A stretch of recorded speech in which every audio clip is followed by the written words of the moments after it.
I didn't buy that house for the view, never did. People assume that's why I chose the edge of the neighborhood, on that far-flung plot where the ground rose into a weathered, rocky hill. But the truth is simpler. I wanted peace. After leaving the Army Corps of Engineers, all I craved was quiet, a place where the noise of the world couldn't reach me. That hill, rugged with sage and granite, felt like a natural shield. It stood between me and everyone else, and I preferred it that way. I purchased the land 15 years back, before an HOA ever existed. At that time, it was just a sleepy stretch of undeveloped outskirts. Developers had written the hill off, too steep, too rocky, too unstable. That was fine by me. I built my modest home at the base, reinforced the foundation with my own hands, and planted wildflowers that lit up every spring. Then the wave came. You know the kind, new wealth rolling in, oversized homes with fake stone siding, owners more concerned with appearances than community. Within 5 years, that quiet corner turned into a planned development. Suddenly, there were polished HOA signs, glossy mailers, rules dictating everything from mailbox design to lawn length. I stayed out of it. My house wasn't part of their original charter, and legally I sat outside their jurisdiction. But that didn't stop them from trying. Invitations to community watch meetings started showing up in my mailbox, then suggestions about landscaping, then, eventually, a letter accusing me of ruining neighborhood cohesion. I mailed it back with a sticky note that read, "I fought 2 wars and built this place myself. I'll paint my door any color I want." After that, things stayed quiet for a while. I kept my routine, morning coffee on the porch, hours in the workshop, evenings watching jackrabbits on the hillside. Then Karen arrived. Her place was one of the new palaces, 4 stories tall, clinging to the incline just below the ridge. Money practically radiated off the place. Perfect landscaping, imported tile roof, the works. She moved in during spring, right as my flowers hit their stride. At first, I thought she was just curious about the hill. Later, I realized it was calculation. We met in June. She came up in designer sunglasses and a smile straight out of a campaign poster. "You must be Mr. Cole," she said. "I'm Karen Wallace, just moved in down the hill." Practically neighbors. I nodded, stayed seated. She pressed on. "Such a great spot you've got. Though that big slab of rock sort of ruins the view, doesn't it?" I stayed quiet. She went on, "I've spoken with the board. They're considering a beautification project to open things up. Improve values. Clear some of that hillside. That hill's mine," I told her flatly. She laughed lightly. "Technically, yes. But once you see the plans, well, the slope could be graded for a better skyline. I even have renderings." No, that was all I said. She blinked, regrouped, then gave me that politician's smile. "We'll talk again. Maybe after you've thought it over." She walked off with a kind of stride I recognized from the military. We called a victory strut. She thought she'd won. A week later, a packet landed in my mailbox. Full color maps. Drone images. A shared vista improvement proposal that drew red lines straight through my property. They claimed the hill disrupted line-of-sight cohesion and suggested modest geological reformation to improve sunset accessibility. I laughed out loud. Sunset accessibility? But the arrogance, the fact they'd surveyed my hill without a word, that was another matter. I drove straight to City Hall. A clerk I knew checked the records. No permits had been filed, and by zoning law, my property was still classified as a geological buffer. The HOA had no authority. They could only appeal with enough signatures. That night, I planted a steel-backed sign on a hill, private property. Geological zone. No trespassing. Blasting forbidden. Code 14.23. That, I thought, would settle it. 2 weeks passed before Karen resurfaced. I was under my Dodge fixing brakes when I heard heels on gravel. She strolled up in tailored clothes, folder in hand. "Mr. Cole," she said brightly, "do you have a moment?" I stood, wiped my hands, said nothing. She pushed on. "I think we got off on the wrong foot. There's room for compromise. There's no compromise when you're talking about cutting into my hill." Her smile flickered. "Let's not say blasting. Just selective contouring, smoothing the horizon line. Perfectly safe, engineers assure me." "You hired engineers?" "Of course. You see, your hill blocks sunlight on the west side of my home. My solar panels lose efficiency during peak hours." I stared at her. So you want to shave down my land for an extra hour of sunlight? It's not just me. Others on the ridge have similar concerns. With board support, it could be a community initiative. The board has no say over my land. My voice rose. I'm not part of your HOA. Her tone tightened. Not officially. But as a courtesy to neighbors, we'd hope you'll be reasonable. I'm not interested. I turned toward the garage. Her voice followed.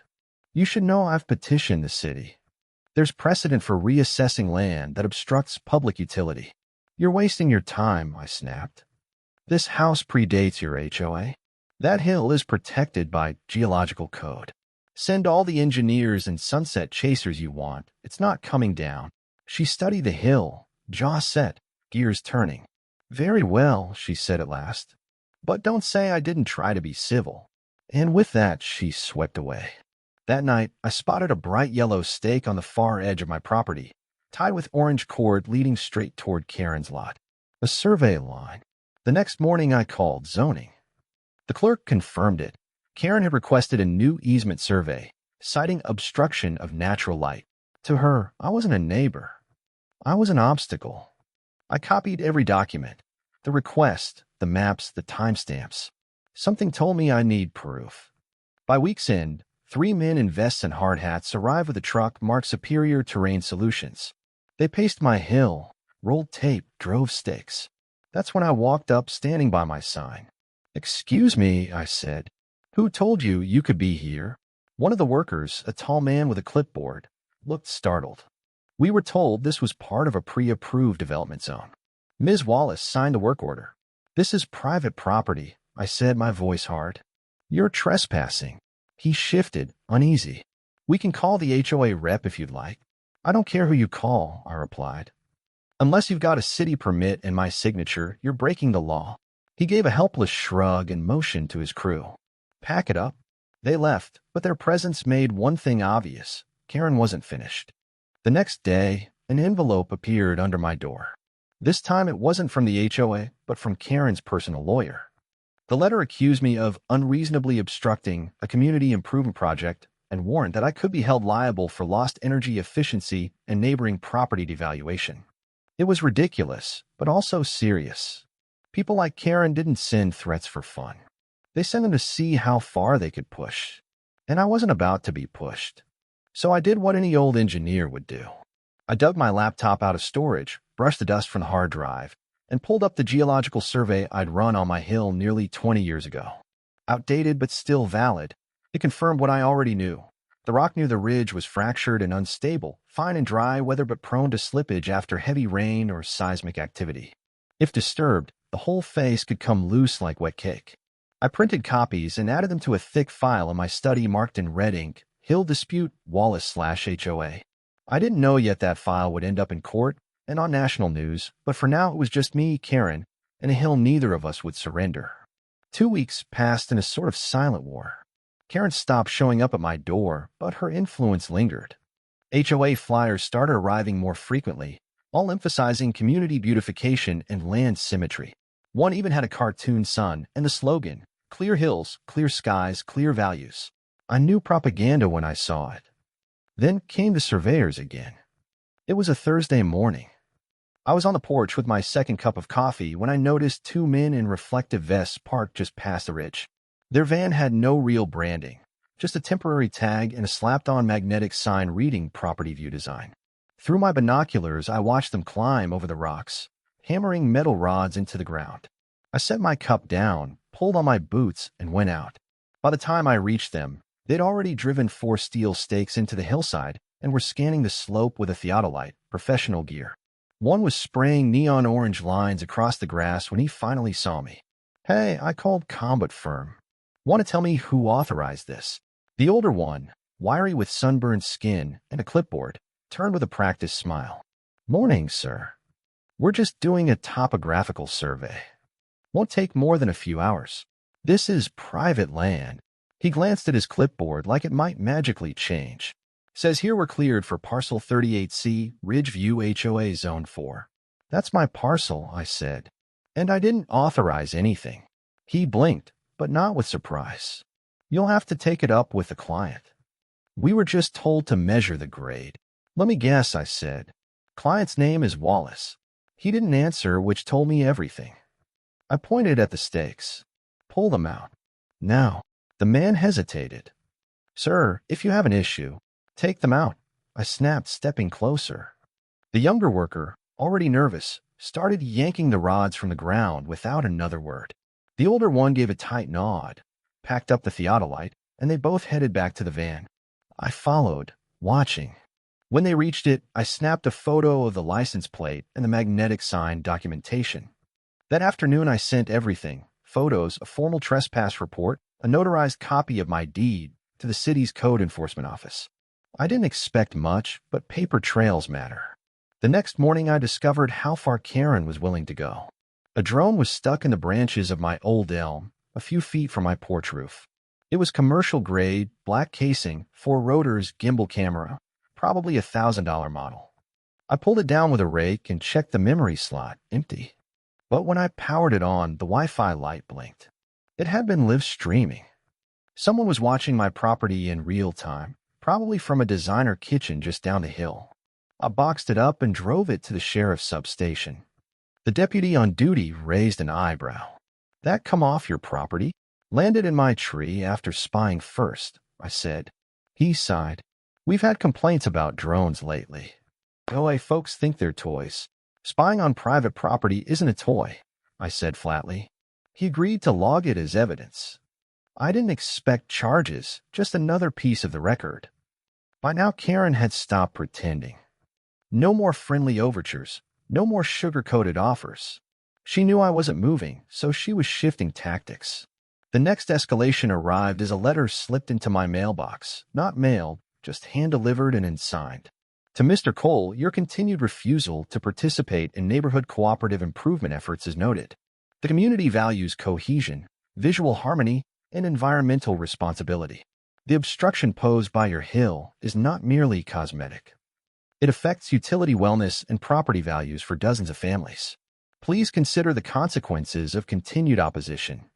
We encourage voluntary cooperation before formal channels become necessary. Concerned neighbors. Note signature, but I could smell Karen's perfume on the paper. I pinned it to my wall alongside photos of the surveyors, the drone, and city zoning maps. My war board was growing. I knew it was only a matter of time before she crossed a line she couldn't retreat from. That hill had always been my silent guardian. Now I saw it differently, not just part of my land, but a battlefield she was trying to erase. What Karen didn't understand, what none of them seemed to understand, was that I'd spent my life defending high ground. She thought she could redraw the lines. But I knew the soil, and it wouldn't forgive being disturbed. I'd spent my career studying how land behaves under stress, how it shifts, how it collapses. From desert bases to jungle outposts, one lesson always stuck. Disturb what holds things together, and nature won't forget. So when the first real notice arrived, certified mail this time, I knew we'd crossed into dangerous territory. It bore the Ridgeview HOA seal, addressed to me as though I were a tenant. In light of recent petitions by concerned residents, the Ridgeview HOA will be partnering with Horizon Vista Engineering to conduct non-invasive blasting procedures to recontour the northern ridge for improved neighborhood cohesion. While your parcel lies outside the HOA's direct governance, we believe this project to be in the best interest of the wider community. Your non-compliance has been noted. This communication serves as final courtesy notice before the execution of scheduled reformation procedures on May 12th. May 12th, 6 days away. They called it non-invasive blasting. There's no such thing. You don't break granite with kindness. You shatter it with force, and the shock runs through everything. I folded the letter carefully and drove to the city's zoning office, not for confirmation this time, but for intervention. The clerk, Malcolm, knew me by name now. He skimmed the letter and winced. They didn't file anything new, he said, scrolling through the permit system. Last application was denied for geological risk. Nothing here about May 12th. They're going to do it anyway, I told him. He looked up. That would be a major violation. If they hire a contractor without city approval, they're calling it non-invasive, I said. And we both knew what that really meant. Probably using that phrase to dodge oversight. Small-scale blasting, no grading permits, just enough to pass it off as landscaping. He shook his head. Insanity. They'd soon learn what that bought them. I filed a formal complaint, attaching every scrap of evidence I had: photos, letters, zoning maps, and the geological survey that showed fracture lines slicing diagonally through the northern slope like cracks across a frozen pond. I even highlighted the warning: further disturbance of rock face or alteration of structural balance may result in slope destabilization, particularly in conditions of recent rainfall. And rain was coming next week. Timing couldn't be worse.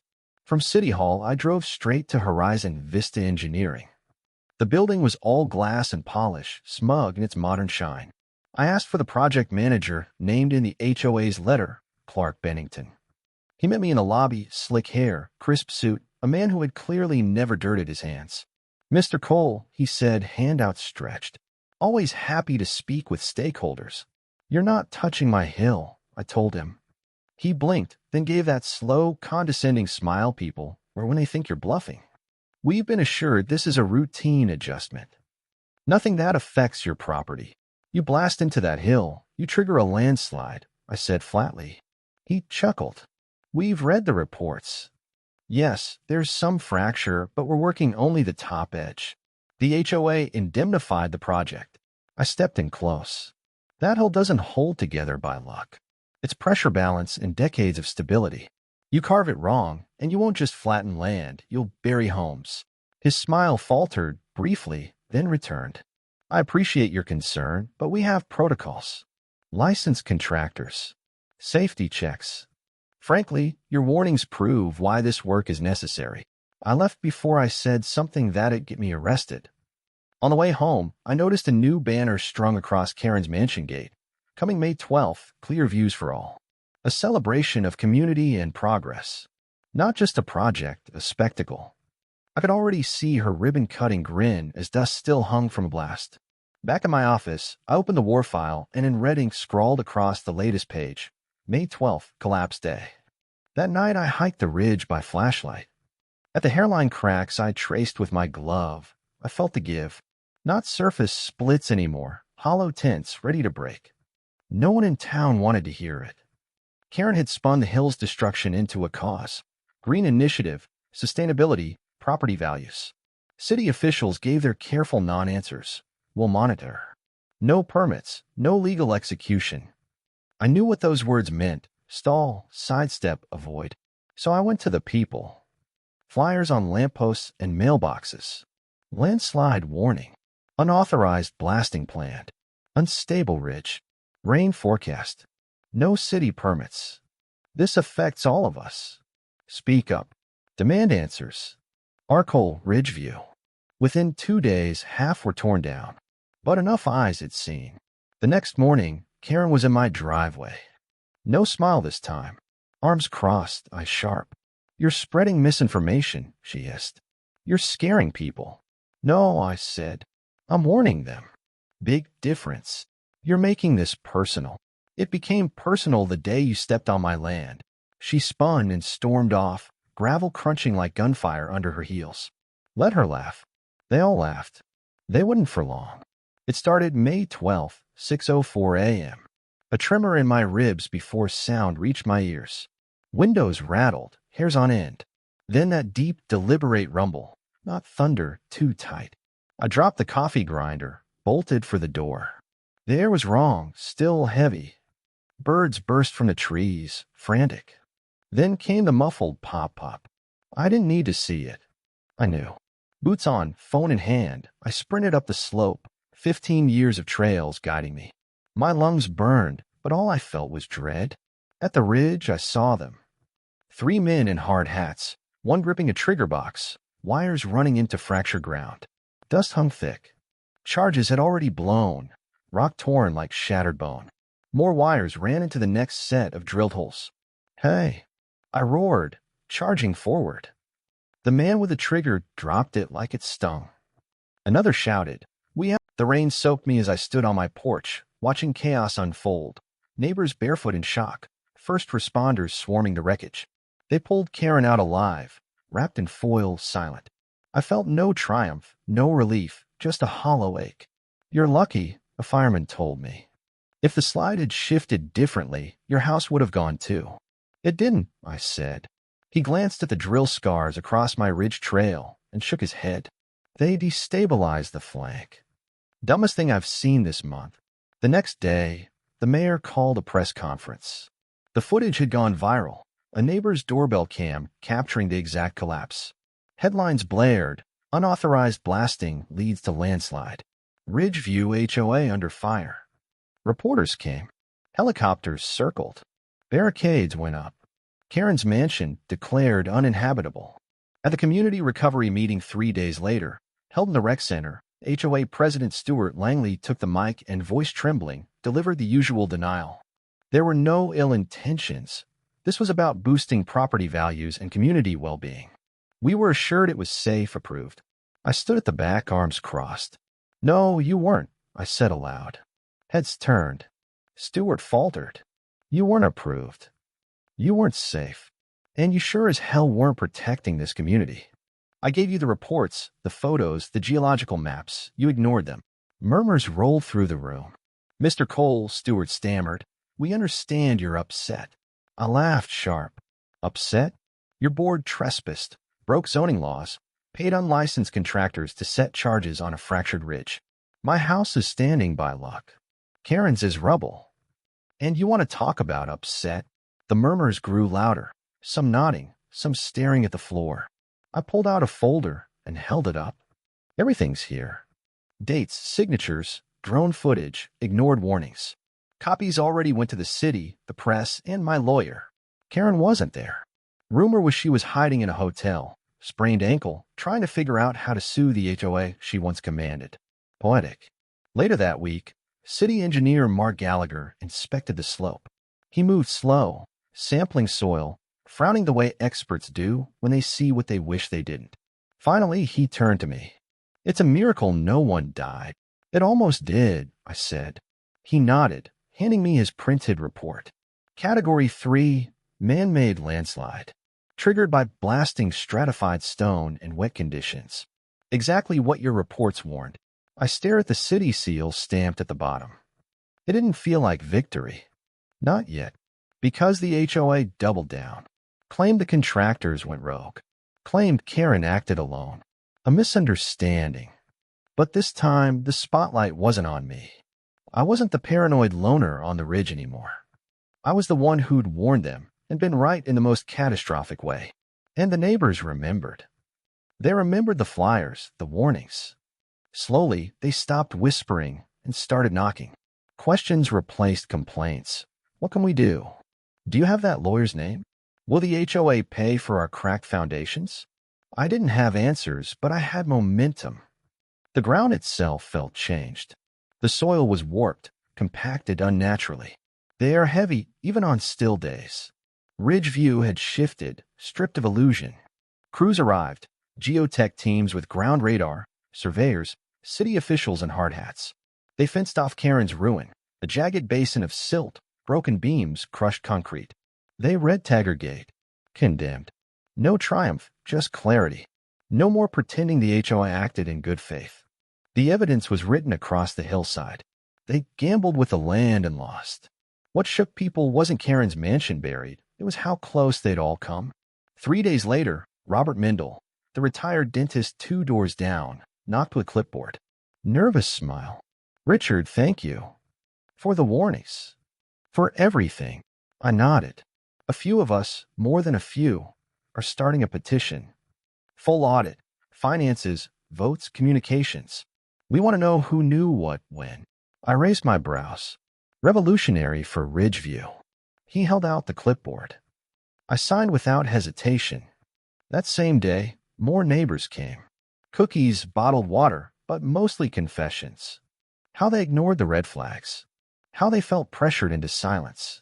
How they trusted Karen and the board because that's what you did in places like this.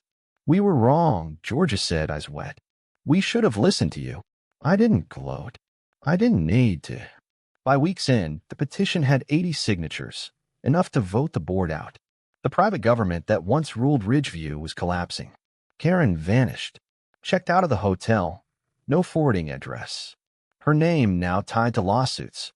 One from the city, another from her neighbor whose foundation cracked. The irony would have been funny if it weren't so bleak. I spent afternoons walking the ridge with engineers. Gallagher showed me the scars, pointed at the blast marks.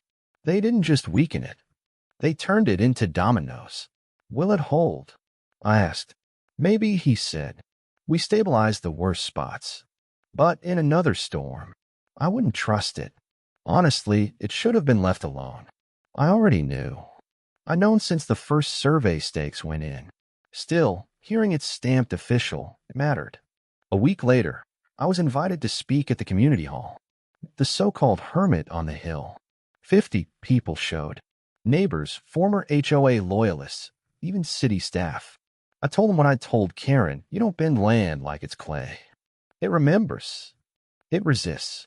I spoke of stewardship, of accountability, of listening to those who'd lived through fire and flood and slide, not just those with brochures and bright smiles. Silence. Then a single clap. Then another. Then applause, rolling like a tremor.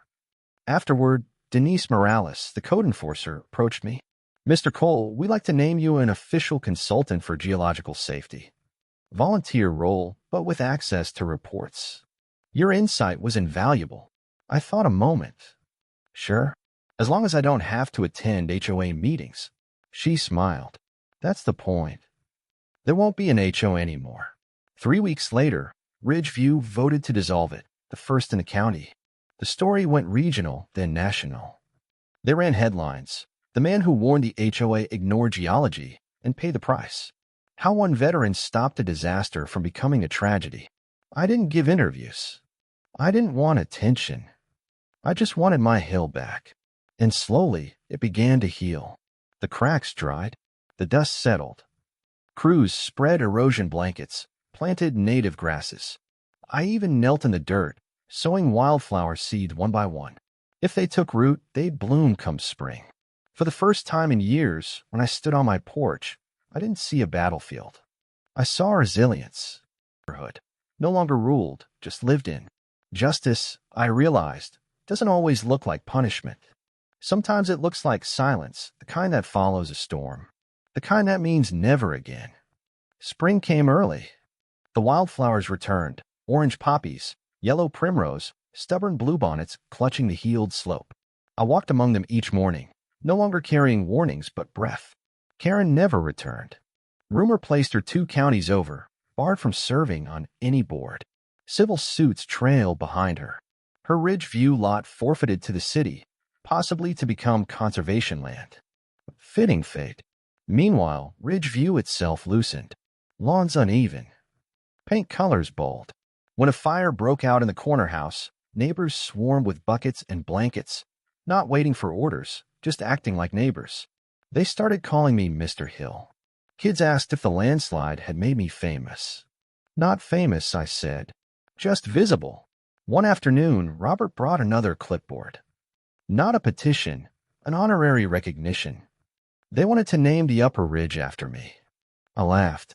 Sure, as long as no one tries to flatten it. No one will, he said. We remember. And they did.